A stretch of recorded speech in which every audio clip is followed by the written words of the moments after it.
What up, YouTube? I am so excited to record this podcast, but we got to get into it. This week has been really good. Just been busy. Good busy. I had family time, which brings me absolute joy. And I'm just super excited about everything. Real estate is real estate. The market is unbelievable as always. So facing, I don't want to, good challenges, the hunt, which, you need a good realtor to have the hunt. So kind of going through that and just trying to keep afloat in a sense of like keeping everything organized and in order and in peace between housework, kids, husband, and all of those things can seem like a lot. But reading this book, Setting Boundaries, have been amazing. So I can't wait to dive into this new book with you guys. Oh, let me show y'all. This one, Set Boundaries, Find Peace. A Guide to Reclaiming Yourself by Nedra Tawwab. Nedra Glover Tawwab. Let's say her whole name, okay? Respect. Put some respect on her name. But yeah, so I'm super excited to get into it. So a little side note, I literally kind of recorded the episode and realized the mic wasn't connected. So we're going to hop back into it. I'm going to need y'all to have some patience with me today, okay? I feel like I've been moving so fast and not taking my time because Monday was the anniversary of the Crew Book Club podcast. We are, not the podcast, but like the Crew Book Club, period. A year was Monday, April 4/4. That was the day that I decided this is it. And I couldn't hold all this information in these books to myself and wanted to share it. And yes, in last week's episode that went on the podcast link, the RSS feed cut off. Not sure what happened. The tech couldn't tell me what happened. There was an issue. So literally that Monday, I recorded the episode all over again to get some vocals on for my podcast listener at YouTube. You got the original video and everything. So if you want a little spice and a little different to hear it, go listen to it on the podcast. If you're watching right now, go ahead and click that subscribe button, share, and tell a friend about the Crew Book Club because I want to keep giving you guys some goodies. And also, if you drop to the link below, the show notes below, you'll see your goodies for Audible. You get a free 30-day trial if you go to audibletrial.com/crewbookclub. They have all types of things on there that Audible offers. And if you want therapy, I got your discount. Go to betterhelp.com/crewlove and you get 10% off your first month of therapy. I highly recommend it. I will never recommend something that I'm not using. Hands down. Okay? So let's get into recording because I know we got things to do. All right, we are ready. Everything is going to the mic. We are set up. I need to turn my volume up. I'll turn it up. I turn it up. I turn it up. I turn it up. I turn it up. I turn it up. I turn it up. All right, I am ready. I'm ready to go. I have a fist, but I be feeling like I be loud. All right. Outline.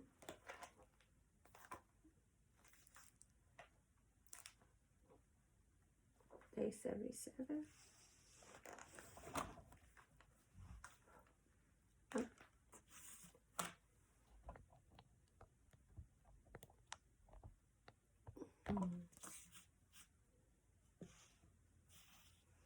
All right.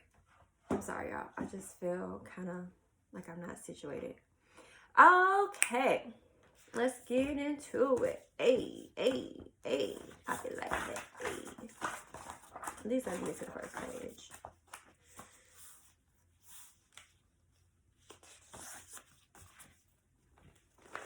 All right.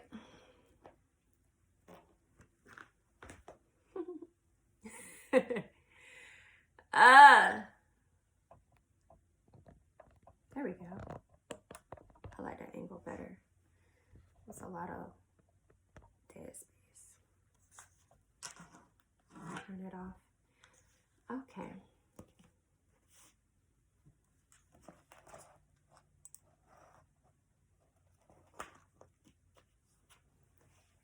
What up, crew? What's good? Are you guys ready for another episode of the Crew Book Club podcast? Yes, it's your girl Sade. Yes, are you ready? It's going down on the podcast today. We are so ready for this, and I am so nervous for no reason because I just did this shit. Let me go back. See, this is what you get on YouTube, child. It's gonna come a time where y'all gonna see so much growth, and y'all gonna be like, "Oh my gosh, I didn't went straight through without messing up and having to go back." Woo. I had somebody say another podcast. It's just like, you do an outline, it don't feel as authentic when I do an outline. But y'all, it's my perfectionism that causes me to do an outline, where I literally have to write it to see it, because like what just happened was me trying to freestyle, and I get inside my head. But I'm not a writer, but I'm a writer in a sense of I like to write my thoughts down and articulate them properly that way. So yeah. Okay, I'm gonna back it up. Back it up. All right, I'm ready.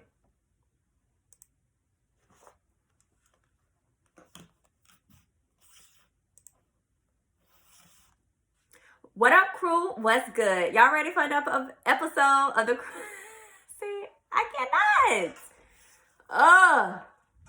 Pause. Go back. Delete. Let me get out my head.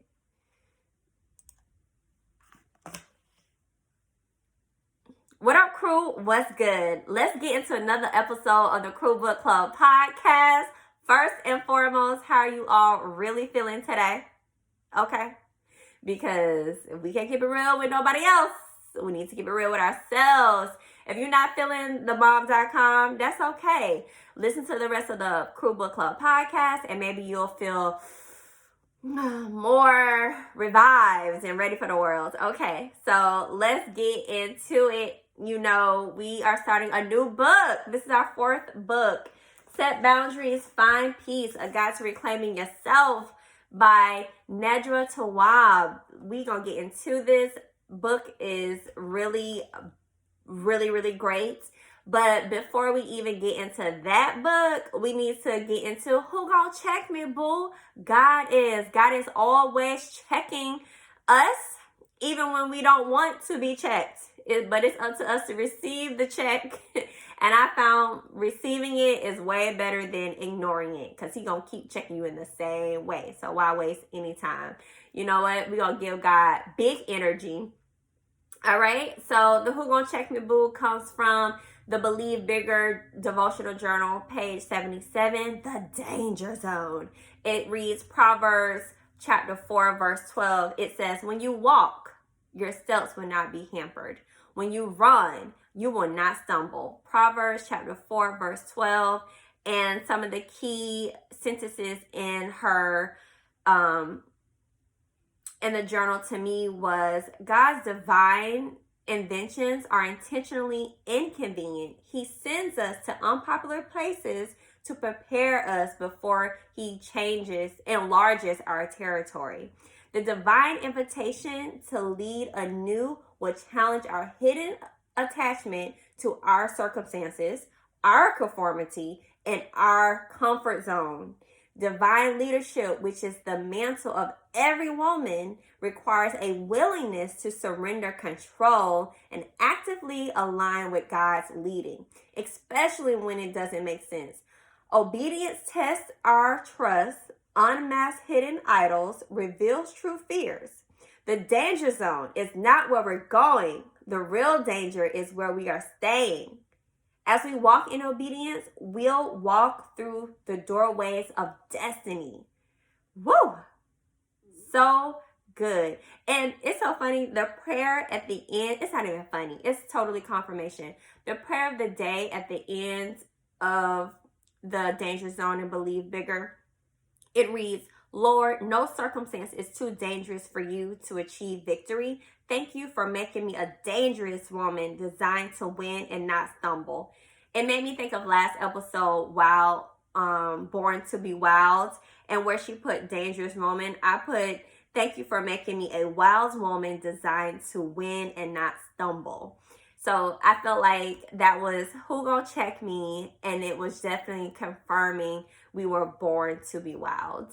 And I really love that because, like I always say, I'd rather do something than to do nothing at all. Because just like she said, the danger zone is not where we're going.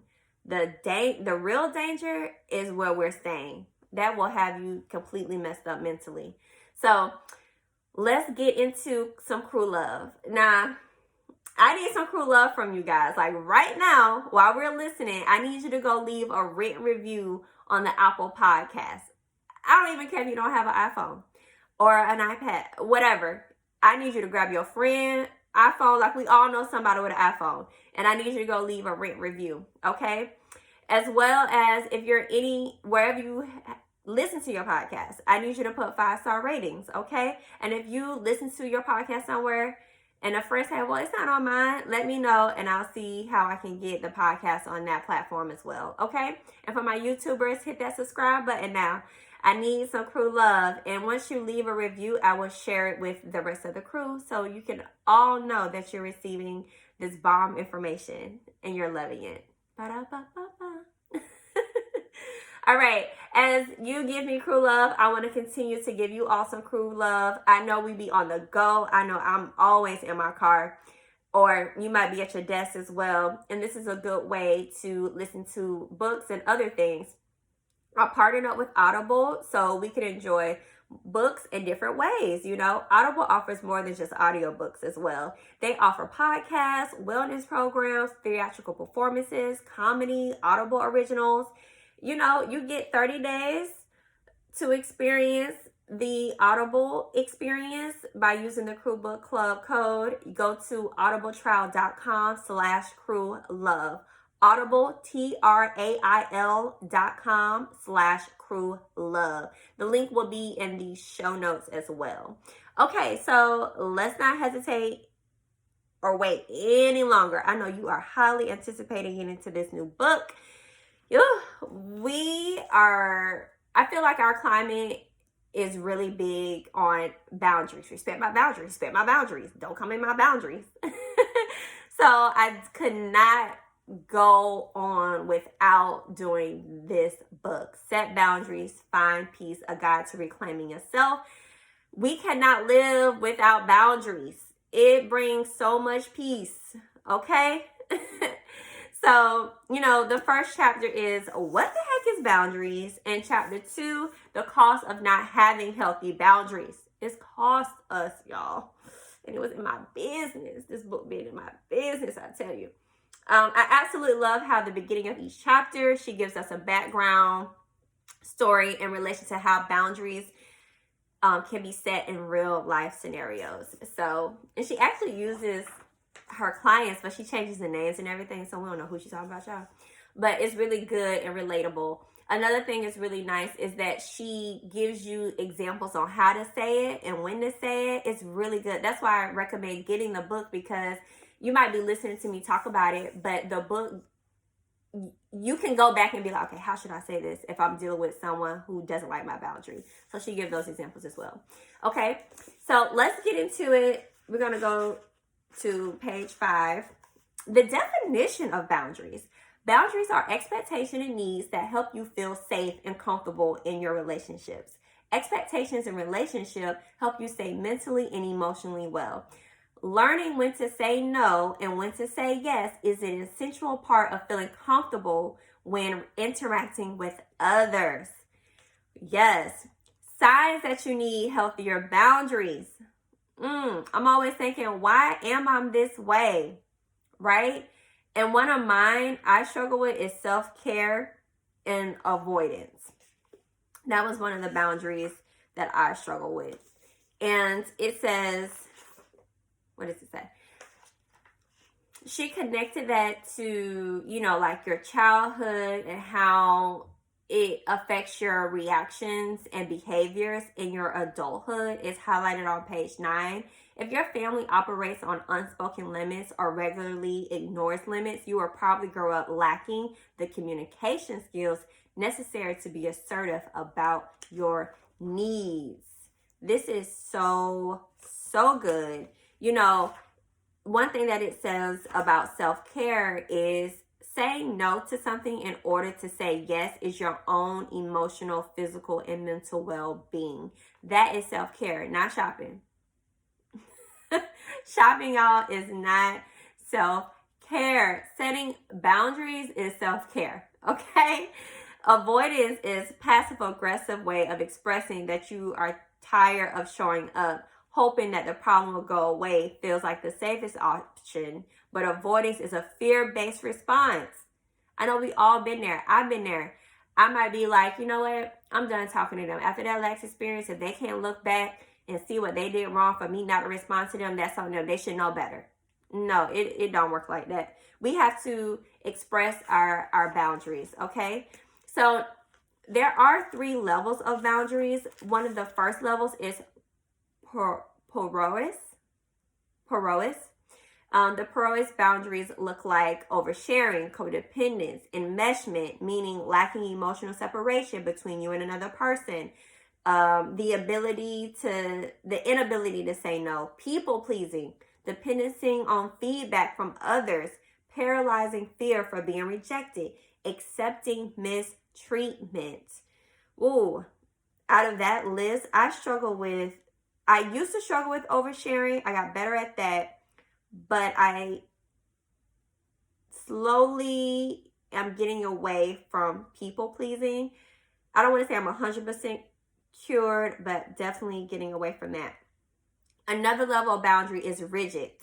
Never sharing, building walls, avoiding vulnerability, cutting people out, having high expectations of others, enforcing strict rules. The third level is healthy boundaries.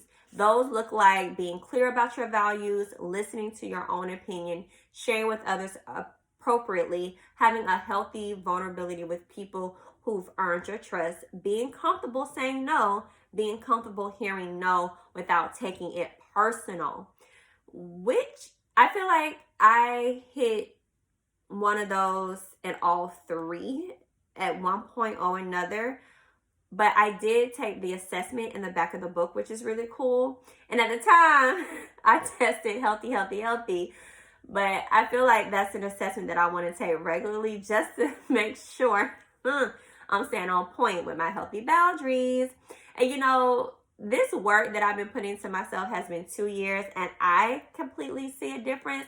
And this is not something that you can just do for a few months and then be like, okay, I'm good. I think this is something, I know this is something that's going to be continuing work. Like in our other book, what Sarah Jake say, in our brain, receiving new information is good because it shreds our brain cells to new ones. So learning is good, reading is good. If you can't read a book, listening is good. But as long as you're receiving good information and learning things new, that's how we continue to have a healthy state of mind. So yeah, let's continue to put in the work. Now that you know the 3 levels, let's look at how there's 2 parts of setting boundaries. The 2 parts, big deal, communication. People cannot accurately assume your boundaries based on your body language and unspoken expectations. I just said that. That's on page 13. Check it. Okay. Action. Listen to this. You must uphold what you communicate through your behavior.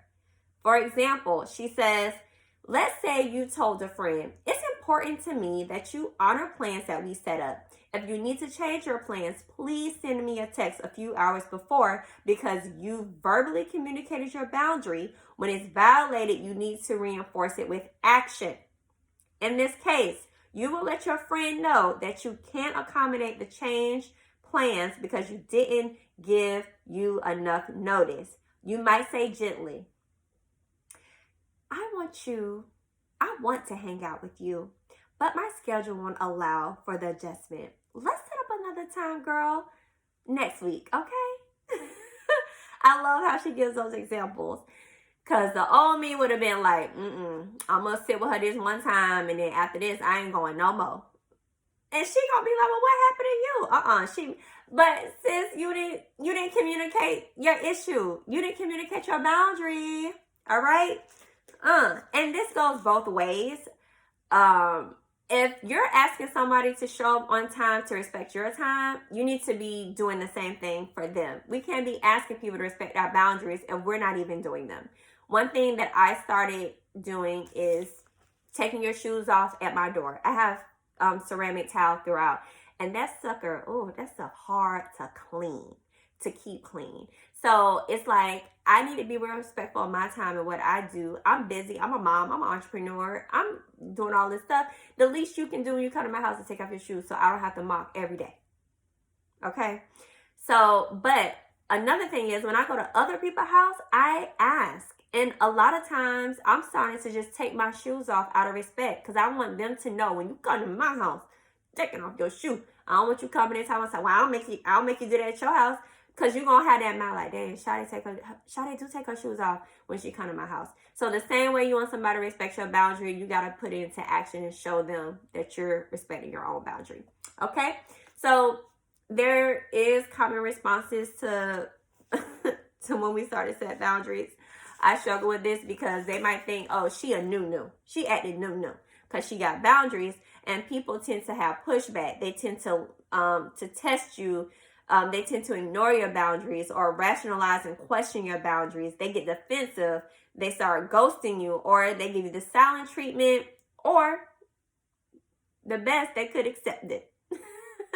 But a lot of people struggle with those things. One of the things I struggle with when setting my boundaries is pushback and people getting defensive.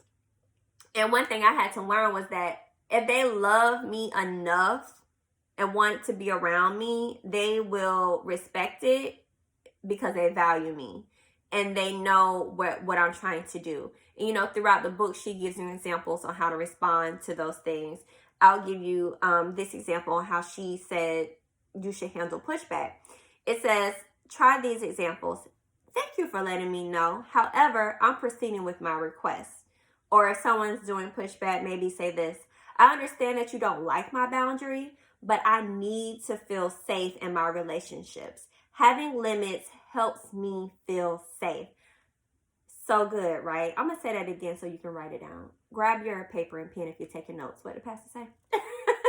Listen, it says, I understand that you don't like my boundary, but I need you to feel safe. I need to feel safe in my relationship. Having limits helps me feel safe. I understand. Let's say it together. I understand that you don't like my boundary, but I need to feel safe in my relationship. Having limits helps me feel safe. If somebody said that to me, I'll be like, oh, I want you to feel safe around me. I'll respect your boundary. That's what that gave me. So I love, and she does that throughout the book, y'all. That's why I think it's so good, because you can be having a conversation on the phone and have this book right here and be like, okay, let me say this. Let me say that. So good, right? That was just chapter 1, y'all. And I had to really narrow it down. She gives you how to handle people that ignore your boundary, test your boundary, who question your boundary. But I just gave examples of the ones that I actually have been struggling with when it came to setting my boundary. So definitely check that out. Okay, so let's get into chapter 2. But before we get into chapter 2, I want to talk about this.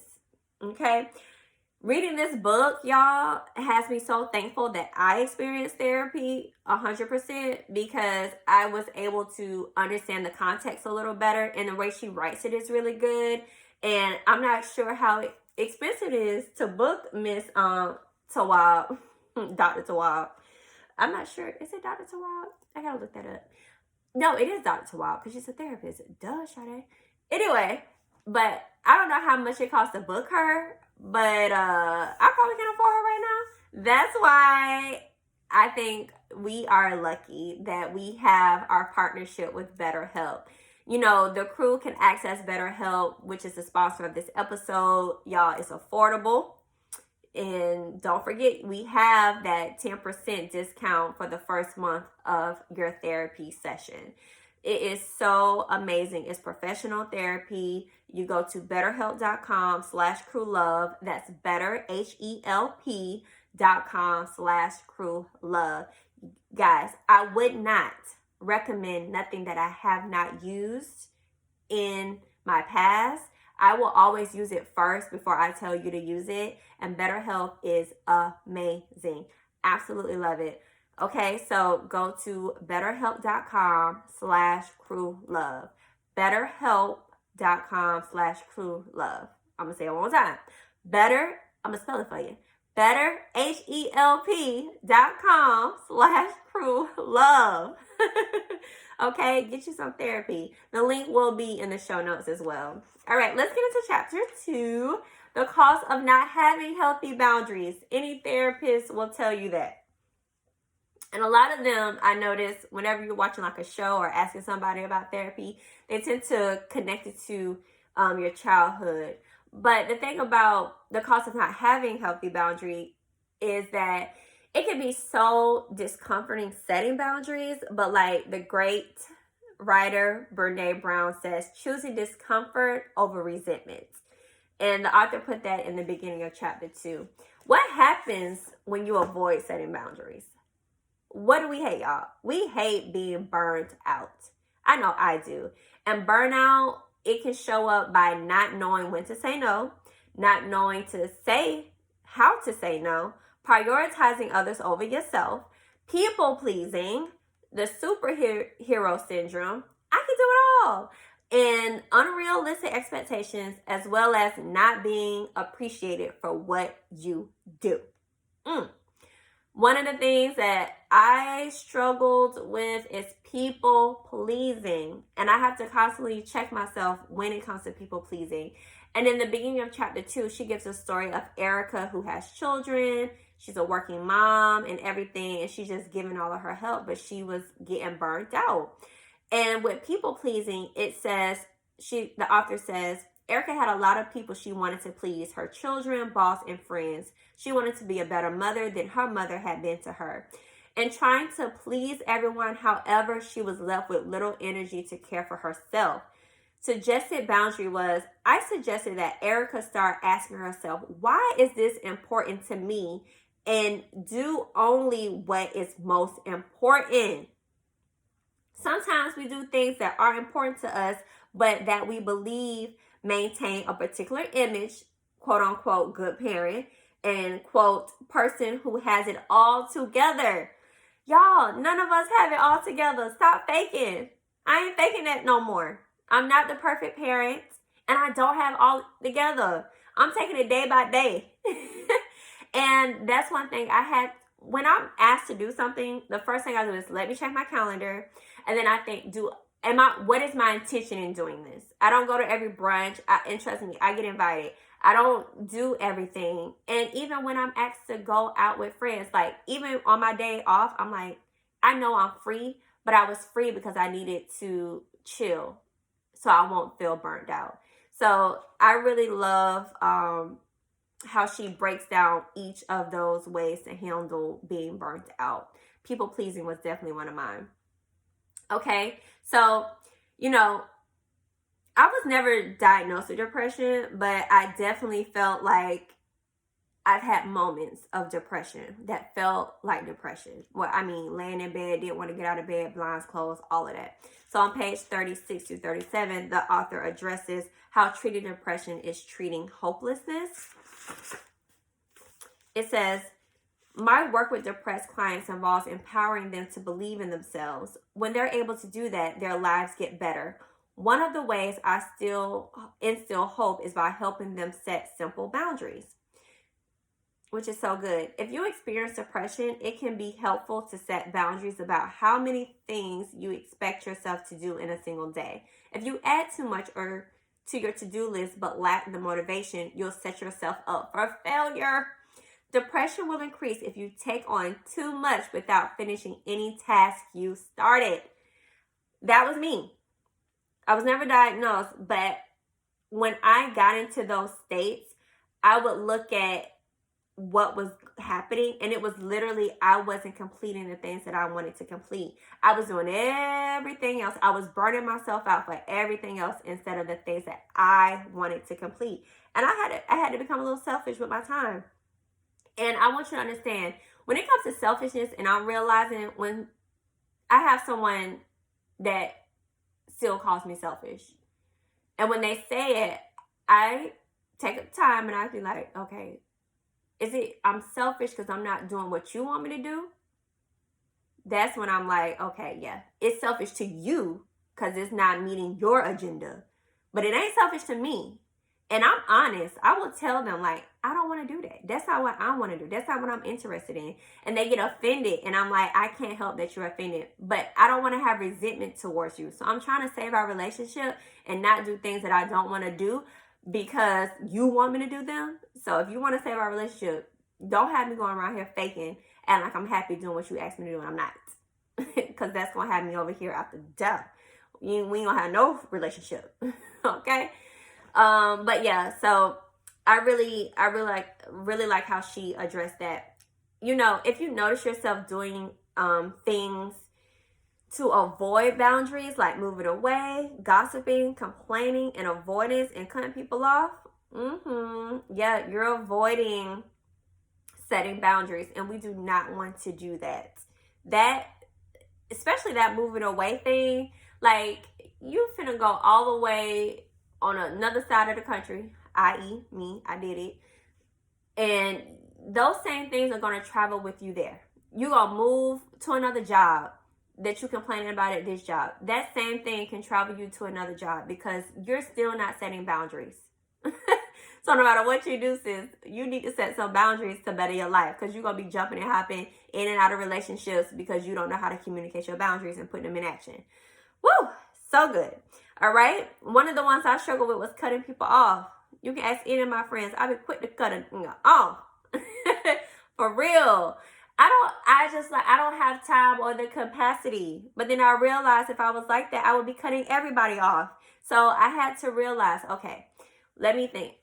Do I want you out of my life or do I want you in my life? Do I love you enough to communicate the boundaries with you and put up with you? Okay, yes, I am.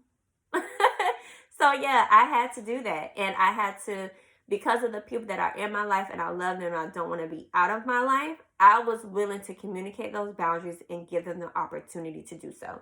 And the author actually gives us these 3 great questions I highly recommend asking yourself when it comes to setting your boundary, which is on page 45. Before you cut people off, ask yourself this. Was the other person aware of my issues with the relationship? 2, have I tried setting a boundary? 3, did I uphold my boundary and hold the other person accountable? So y'all, before we go off cutting people off, ask those 3 questions. And I'm talking about the people that you really care about and want in your life. Okay? All right. That was just chapter 1 and 2, y'all. And that was just me focusing on my personal experience with those. But she has so much juicy information in that. And I know we all have different experience. But let me tell you, if you heard some of those things that struggling with setting boundaries, there's an example in the book about recognizing the boundary, how to set it, and how to word it. It is really helpful. So let's get into the challenge of the week. Yes, I love a good challenge. The challenge of the week is to set a boundary. This week we're going to set boundaries. And the thing is, it don't have to be a big boundary, y'all. It can be something small. The author gives some examples on some less harmful boundaries, like accepting assistance in your car from the grocery store. Publix. I don't know if y'all know about Publix. I love Publix. Do they still do that where they ask you to take your groceries to your car? Because you don't have to tip. Y'all know that? And don't feel obligated. But yeah, try something like that if they still do it. Another one is correcting people when they say your name wrong. I do that. Asking for help while shopping instead of trying to find merchandise on your own. Ooh, don't we do that, y'all? You know you going in the store, you need help finding denim. You walk into the store, did you need help finding anything? No, I'm good. Be walking around, you don't waste 20 minutes of your time, and then you go back to the same person. And I done did this, be honest. You avoid the person who asks you for help because you don't want to look like you didn't need that help at the time. Because you don't want to have that face. Yeah, I told you about how you needed help. But we've been there. So try that. Walk into a store and be like, yes, I need help finding this, that, and the other. And honestly, y'all, that will save us some time. Another one is asking questions instead of assuming you know the answer. When you don't know, just ask. Try those small boundary setting. Another good one that she had in here was when you go out to eat and they get your order wrong, start that small and be like, hey, can you fix this? Because I know some people, I done been out with them, that'll be like, oh, no, it's all good. It's fine. But no, set that boundary. Okay, so start small. And it might be that time for you to be like, after listening to this episode, I need to set a big boundary that I've been avoiding. And do that. But this week's challenge is definitely to set a boundary. I want us to have healthy lives, and having a healthy life comes with setting boundaries, okay? All right, so let's give it a try. All right, let's get into what would the crew do? Ooh, y'all, this is juicy. This is our first scenario. I'm super excited. I'm happy that you guys entrusted to ask me advice and to get my thoughts and feedback. I'm going to do my best, okay? I listened to another podcast and they said, if you don't give a lot of detail, I'm going to fill in the blanks. And I don't want to fill in the blanks with y'all. So try to be detailed enough where I can kind of get an idea of what's really going on, okay? So our first scenario comes from someone in the crew. It says, my husband and I have been together for 7 years. We were invited to a wedding, but it happens to fall on a weekend. He will be traveling. I can relate to that. He doesn't want me to go without him, but I really want to go. And he is really not giving me a legit reason why. Just says, I don't want people thinking anything. What should I do? This is... I see boundaries written in this and not having something set clear from her husband's side. But I really want to know, like, is this wedding that you're going to someone that you mutually both know, or just, like, what's the relationship? Because I know, like, certain weddings, it's like, oh, no, I'm missing work to go here. So it might not be as, or maybe he has a job where he can't just miss for a wedding. I can relate to being married. I've been married 12 years, and my husband does travel a lot, and it's a lot of times where I want us to be a couple and go to places, but we just can't. So I can totally relate to that. I've actually been to several weddings without my husband. Do I get the little look? I kind of get a look because the assumption is I'm single, but then I have my ring on and I communicate, oh yeah, I'm married, yada, yada, yada. So there shouldn't be an issue. I mean, you have your ring on. I don't know what the relationship to the person that you are marrying, but say for instance, if this is a person wedding that you're going to that your husband doesn't get along with, you know, for this, you're married to him. So for the sake of the relationship, you might not want to go, right? That friend who you're going to the wedding should understand, because she is going to be faced with things like this because she's a wife. Now, if your husband, if all he's saying is, I don't want people to think anything, that makes me think maybe there's an insecurity or something of some sort. Maybe he a little jelly that you going to a wedding without him and he wants you to not go because he can't go. It sounds something is more behind that. I know men have a really hard time expressing their feelings and they just say stuff like that. It's like talking to a kid. No, I don't want you to go. Well, why? Because I don't want to. That's what that sounds like to me. There's something deeper in that. So have a conversation with him and be like, honey, when do we really start caring about what people think? Do we really care what people think? Do you trust me? Don't you trust me to go to this wedding and be like, yeah, I'm married, yada, yada, yada? There's something deeper than that. So one, I would suggest having a really in-depth conversation with him about the wedding. Two, I don't know what your relationship is with a friend, but it just seems like if he don't get along with these people, like legit get along with them, he got an issue with them, I definitely wouldn't go. Because you married to him and not them, and they should understand that. But that whole, I don't want people thinking anything, that's a whole nother conversation. And honestly, I would recommend therapy. I honestly would, because or him reading this book. You guys reading it together to be able to articulate what boundaries are being crossed if you go to places without him. So that's my advice from the crew. Hopefully that answered it. Crew, you guys can always chime in when I post the What Would the Crew Do Ask Advice section on our Instagram at the Crew Book Club. Or you can go on the YouTube and you can drop some comments in there to help our sis out on what should she do. What are your thoughts? Okay? Love that. And let me know what happens if you go to the wedding or if you don't go to the wedding. All right, so I'm going to let y'all go. I'm going to get y'all out of here. But before I let y'all go, we have to give you the quote of the week. A quote of the week. While I'm ticking and talking, the quote of the week. All right, the quote of the week comes from page 38.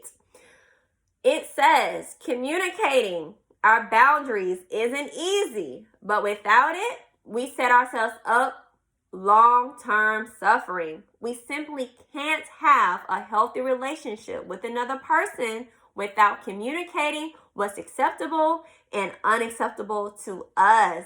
Yes, so crew, I need y'all to go out, communicate, take action, and set your boundaries. Have a good rest of the week.